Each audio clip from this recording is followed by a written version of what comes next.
Earth, home. Every human achievement ever accomplished started here. Theories, buildings, empires, industry, life, everything.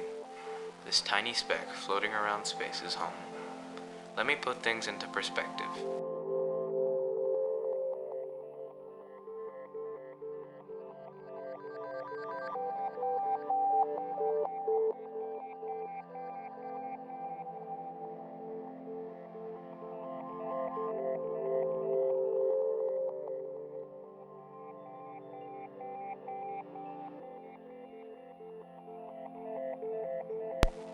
See? Tiny. Allow me to show you how everything began. Like this. A singularity. Everything in an infinitely dense and incredibly hot state began expanding from the size of a pea to the size of the Earth in a fraction of a second, faster than the speed of light. This expansion continued for another 400 million years or so. After being bitterly cold at absolute zero, the universe started to form stars. And 8.3 billion years after that, our solar system began to form. This expansion is called the Big Bang. Of course, the Big Bang theory is just one of the many theories of how our universe was formed.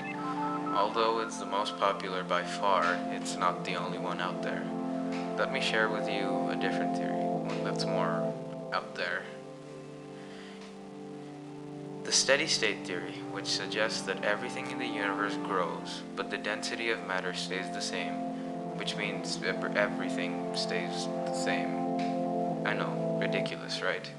So ridiculous that the creator Frederick Hoyle said that it was ridiculous. So I'm pretty sure we can rule that one out. There are four main laws of nature that govern our universe: gravity, the strong nuclear force, the weak nuclear force, and electromagnetism. These forces help keep balance and order in the universe. They all work together, and if any of them were stronger or weaker, the universe probably wouldn't exist. First, let's talk about gravity.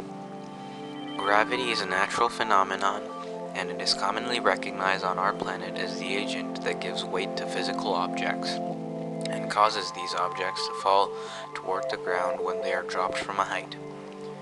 In Einstein's general theory of relativity, the phenomenon gravitation is proposed as the curvature of the fabric of spacetime. Gravity is also the weakest of the four forces. Scientists think that this is because of the fact that it seems to have an infinite range and the other forces don't. Gravitation is essentially the warp in spacetime caused by mass or energy. The warp caused by incredibly strong gravitational forces like the one from our sun can cause the sun to distort the trajectory of light from other stars by bending it as it got closer. Each of the fundamental forces has a force carrier that essentially carries the force between bodies. The force carrier for gravity is called a graviton. Gravitons are essentially massless, theoretical, and predicted to be unobservable particles that convey gravity. Next, let's talk about the strong force. The strong force is essentially the force that lets atoms be atoms and not quarks. The strong force is observable in two areas. The first is in atoms. It holds together protons and neutrons, and on an even smaller scale it holds together quarks to form protons and neutrons and other hadron particles. It keeps atoms together by something that is called color force. Protons and neutrons are both hadrons, and hadrons are made of even smaller particles called quarks. Quarks, along with leptons, are a fundamental constituent of matter, and by fundamental I mean they cannot be broken down into smaller bits. These are the most basic components of matter in the universe. Quarks have an interesting property called color, and it isn't any kind of color that you're thinking of because you can't see quarks, but color is how physicists describe the three quantum states that quarks can be found in: red, blue, and green. They are described to be this way because hadrons are required to be, as we described, colorless, which means that all three colors need to cancel each other out, and this would be analogous to the way that mixing red, green, and blue light makes white light. Protons and neutrons are each made of 3 quarks, which means they have 1 quark of each color at any given moment. And to keep things incredibly interesting as well as exceedingly annoying, quarks are always changing color, and the process in which they do this also helps them stick together. So thank you, quarks. The way they do this is by exchanging some awesomely powerful particles called gluons. A gluon has no mass and no electric charge and will travel between the 3 quarks in the hadron and change the color of the one that it's on and the one that it's leaving, as well as the one that it is going to. And it does this in such a way that the colors will always cancel each other out. But how does this help keep everything together, you ask? Glad you did, because I'm about to tell you. The color force acts on the quarks like the gluon were forming rubber bands between them and creates an enormous force if the quarks stray too far away. This helps explain why quarks are never observed on their own and why 3 quark hadrons are extremely stable.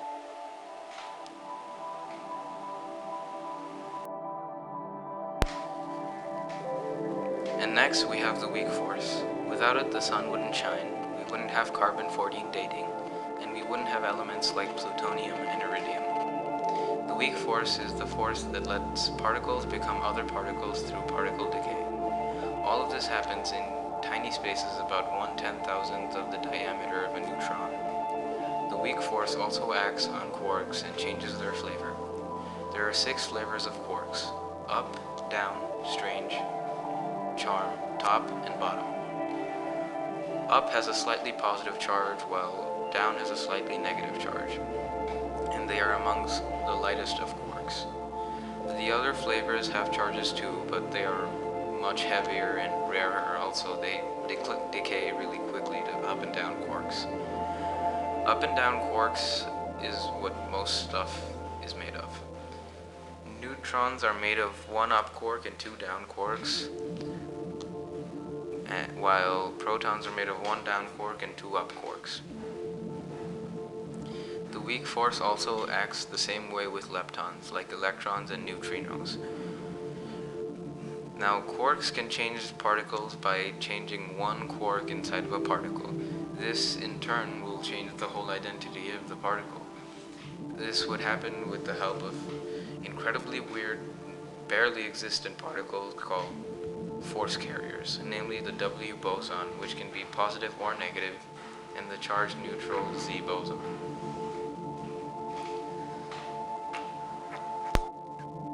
Electromagnetism is the fourth fundamental force of physics.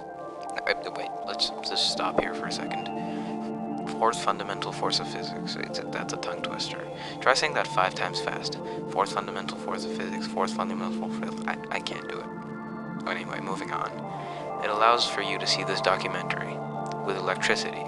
And no, without it we wouldn't even have this documentary or anything. We wouldn't even be here because none of the atoms in the universe would be able to hold themselves together. Electromagnetism, as the name implies, takes 2 forms that look totally different to us, but don't let me confuse you, they're the same thing. Electromagnetic force acts on objects that have an electromagnetic charge. In electrostatics, they are described as either being positively charged to being negatively charged. Objects with opposite charges produce an attractive force, and objects with the same charge produce a repulsive force. The greater the charges, the greater the force, and the greater the distance between the charged objects, the weaker the force. All this was laid out nice and simple by a French physicist named Charles-Augustin de Coulomb in a little thing we now call Coulomb's law. Coulomb's law is able to explain how the positively charged neutrons are able to keep the negatively charged electrons surrounding an atomic nucleus stay in place. Like the other forces, this force also has a force carrier that conveys this force. And this time you actually have heard of this particle. They're called photons. Yes, photons carry electrostatic force between the electron and the proton. Photons are also the particles that carry light and heat, which is why electromagnetic force is able to move at the speed of light. Now, magnetic force is the same force. Unlike a charged particle, a magnetic field has both a positive pole and a negative pole. Magnets would always have both poles, no matter how many tiny pieces you cut them into. And also, much like single-pole charged particles, opposites attract, and like poles repel. And electrostatic force, magnetic force, is carried in objects by photons because they're the same thing. Now that we have talked about the four forces that govern the universe, we can be critical about them. Most physical phenomena are explained by theories, which are assumptions that are backed up by experimental evidence. Although some are pretty well rooted to the truth side, most are still just theories because there's only so much that you can do to prove one theory. Now, the standard model of particle physics does a pretty good job at predicting the outcome for the strong force, weak force, and electromagnetism, but it is impossible to predict gravity using the standard model of particle physics. But relativity does a great job at it, and a lousy job at predicting the other three forces. It has been Stephen Hawking's life quest to find the super theory and use it to explain the universe, but he didn't. Instead, this guy did. And this guy. And this guy. And this guy. And this guy. But mostly this guy. String theory is able to predict everything correctly, and everything falls into place. String theory works so well that it is able to predict things before the Big Bang. String theory says that there are a multiverse of universes. Where did the Big Bang come from, you ask? Well, I'm glad you did. And Einstein's equations give us a compelling picture. Picture this: insects on an expanding soap bubble. We're trapped like flies on flypaper, and we can't escape the soap bubble. That is the Big Bang theory. But string theory says that there should be other bubbles in the multiverse of bubbles.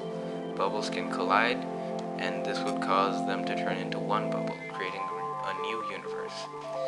A universe can split in half and form two different universes, which is also the Big Bang. This is the Big Bang from string theory's equations. And they are formed by either the collision of universes or by the fissioning of universes.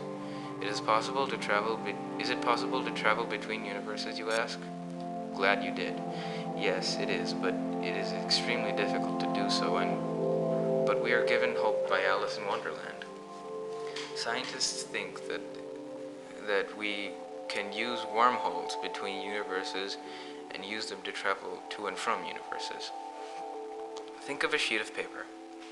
Now, think that this paper has two dots on it. The shortest distance between two dots is a straight line.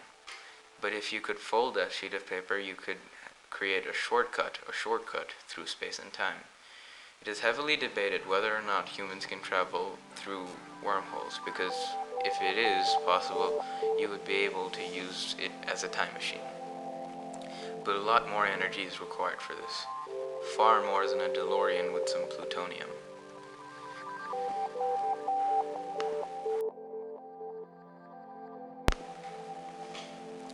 The universe gets bigger by a thing called dark energy.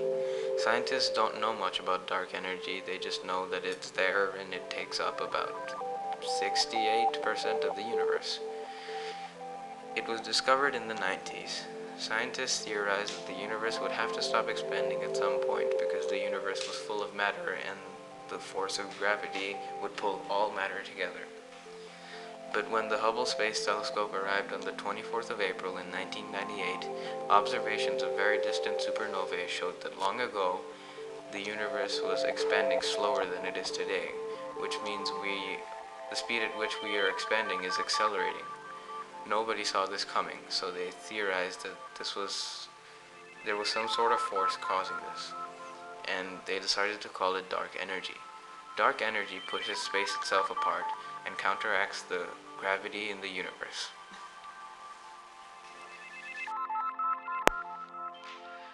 We know all of this and much, much more about the unimaginably large cosmos, and yet we know almost nothing. We can only observe the universe from one point in space, and there is an entire universe and perhaps beyond that we have to understand. There are still questions that need to be answered, and we humans must answer them.